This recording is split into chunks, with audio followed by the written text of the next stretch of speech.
শ্রী সুরেন সান্যাল মহাশয় মাকে বলেন, মা শুনেছি রাজা দশরথ শব্দভেদী বান্দারা ৩ ব্রহ্ম হত্যা করেছেন। শ্রবণ কুমার তার মা বাবা। এর প্রায়শ্চিত্ত কিভাবে হবে সেটা জানার জন্য তিনি গুরু বশিষ্ঠের নিকটে গিয়েছিলেন।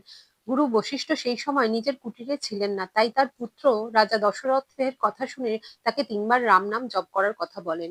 গুরু বশিষ্ঠ ফিরে আসার পর তার পুত্র সমস্ত কথা বিস্তারিত বলে প্রায়শ্চিত্ত রূপে ৩ বার রাম নাম জপ করতে বলেছেন, এই কথাও বলেন। এই কথা শুনে গুরু বশিষ্ঠ পুত্রের ওপর ক্রোধের বশে বলেন, যখন একবার রাম নাম দিলেই পাপ নাশ হয়ে যেত, তবে তুমি দশরথকে ৩ বার রাম নাম নেওয়ার কথা বলেছ কেন? এবার আমার প্রশ্ন হলো, যখন একবার রাম নাম নিলেই সব হয়ে যায়, তখন আমরাও দিন রাত গগনভেদী আওয়াজ করে নাম কীর্তন করে কেন কিছুই পাচ্ছি না? হেসে মা উত্তর দিচ্ছেন, আমরা দিন রাত গগনভেদী নাম করছি, তাই তো পাচ্ছি না। সান্যাল মহাশয়ের প্রশ্ন, মা আমি বুঝতে পারলাম না। মা উত্তর দিচ্ছেন, তোমার প্রশ্ন, একবার নাম নিলেই সব হয়ে যায় যখন, তো বারবার নাম নিয়েও আমরা কেন কোনো ফল পাচ্ছি না? এই রকম একবার নাম নেওয়ার জন্যই তো বারবার নাম নিতে হবে। যেরকম ভাবে একবার নাম নিলেই ভগবানের প্রকাশ হয়, সেটার জন্যই বারবার নাম করতে হয়। আশা এটাই থাকে যে এই রকম নাম করতে করতেই সেই রকম ভাবে একবার নাম ডাকতে পারবো যখন ভগবানের প্রকাশ হয়ে যাবে। একবার নাম নিয়েই তাকে পেয়ে যাব, এই বিশ্বাস আমাদের মধ্যে নেই। সেই জন্যেই বারবার নাম নিয়ে সেই বিশ্বাসকে জাগানোর প্রয়াস করতে হবে।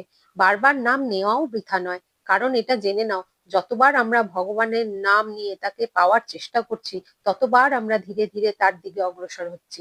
এদিকে ভগবানের থেকে বিমুখ হয়ে আমরা যা কিছু করছি, তার ফলে আমরা ধীরে ধীরে বিষয়ের দিকে, জন্ম মৃত্যুর দিকে অগ্রসর হচ্ছি। প্রত্যেক কর্মেরই ফল থাকে, কিছুই বৃথা নয়।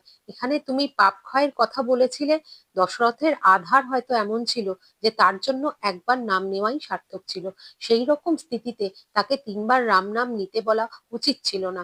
এবার এটাও জেনে নাও, আমি আর আমার, এই দুটো জিনিস আমাদের মধ্যে যতক্ষণ আছে, ততক্ষণ ভগবানের প্রকাশ কোথায়? নামের অর্থ হলো, না আমি আছি, না আমার আছে, শুধু নাম আছে। সেই জন্যই বলছি যে আমরা দিন রাত নাম করেও তাকে পাই না। আর তুমি বলছিলে না দিনরাত গগনভেদী নাম করেও তাকে পাওয়া যাচ্ছে না, সেটাও কিন্তু ঠিক নয়।